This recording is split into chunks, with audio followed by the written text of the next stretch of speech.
Group 1 పరీక్షల్లో జరిగిన అవకతవకలపై శాసనసభలో స్పీకర్ చింతకాయలైన పాత్రుడు తీవ్ర ఆవేదన వ్యక్తం చేశారు.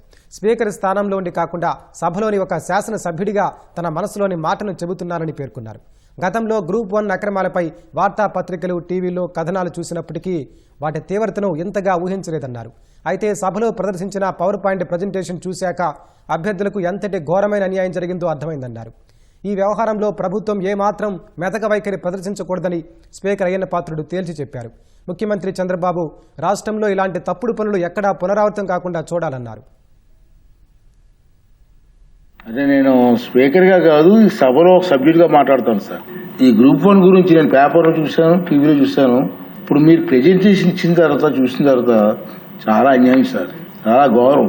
ఇటువంటి విషయంలో ఎట్టి పరిస్థితుల్లో కూడా బుద్ధప్రసాద్ గారు చెప్పినట్టు మీరు పెద్ద వైఖరి పనిచేస్తారు. లేదు సార్, దీని మీద ఉక్కుపాదం వేయవలసిందే. రాబోయే రోజుల్లో ఇటువంటి కార్యక్రమాలు చేయాలంటే భయపడాలి. మరి మీరేం ఆలోచిస్తారో, మళ్ళీ రాబోయే రోజుల్లో ఇటువంటి తప్పుడు పనులు జరగడానికి వీలేదు ఈ రాష్ట్రంలో. దానికి మీరు శ్రీకారం చుట్టాలని చెప్పి నా అభిప్రాయాన్ని మనం చేస్తాను సార్.